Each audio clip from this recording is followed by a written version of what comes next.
For x over here, we're going to find the missing side for x in this triangle. So the first thing you want to do is you need to remember all of our trigonometric ratios. We have sine of theta is opposite over hypotenuse, right? What about cosine of theta? Adjacent over hypotenuse. What about tangent of theta? Opposite over adjacent. And now you just need to figure out which one you have. So some of us forgot how to do this, and that's okay. If you forgot, please write this down. If you didn't forget, don't worry about it. If this is theta, the one across from it is the opposite. Okay? The one touching it here is the adjacent. Alright? Same thing in the other side. If you have a triangle going this way, if this is your angle theta, this is the side opposite, and the one touching it is the adjacent. Oh yeah, don't forget about our hypotenuse there. Okay? You know which one. So, in this case, we're going to label this over here. This is my angle. And I have this side. What is this side relative to this angle here? This is opposite here. Does anybody have any questions on this one? This is opposite. And then this side x is touching it, right?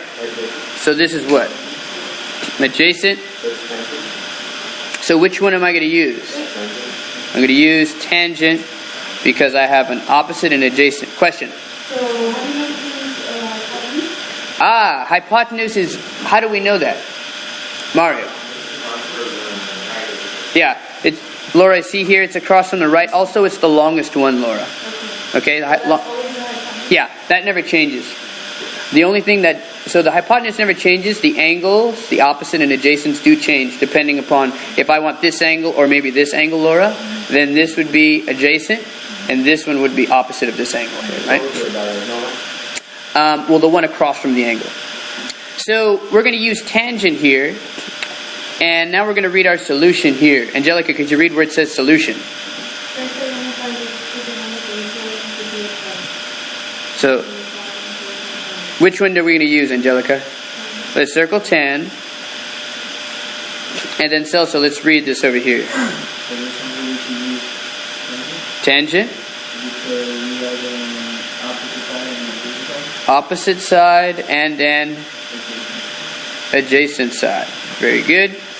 And now we're going to fill this in here. So this one's kind of hard. So I want some type of equation here.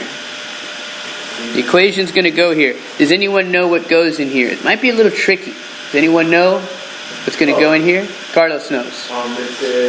It's x56 no? Am I wrong? You're close. It's not x56. It's blah blah of 56 equals blah blah over blah blah.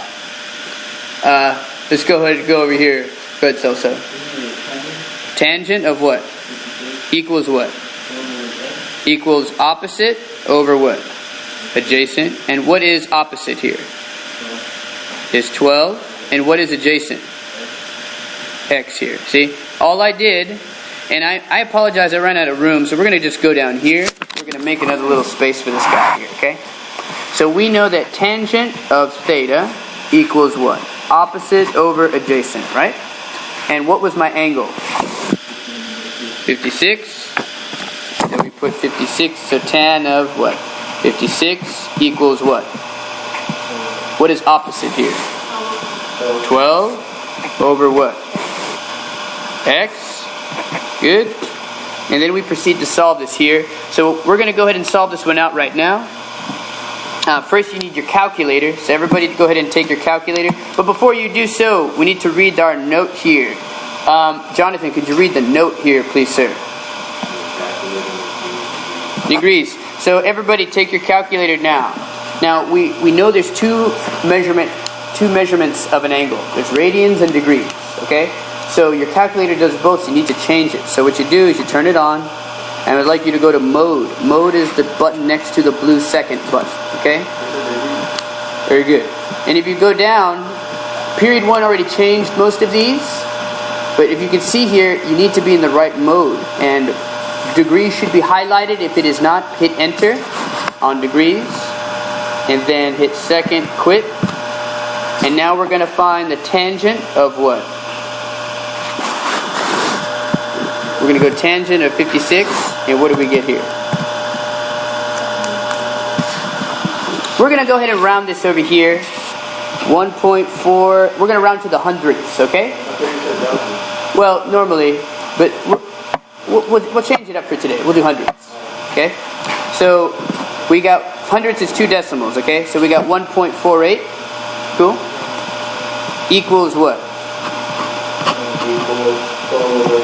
Okay, so now what I want you to do right now in your teams is to go ahead and solve this out by yourself. See if you can solve this one. Let's take a few seconds here.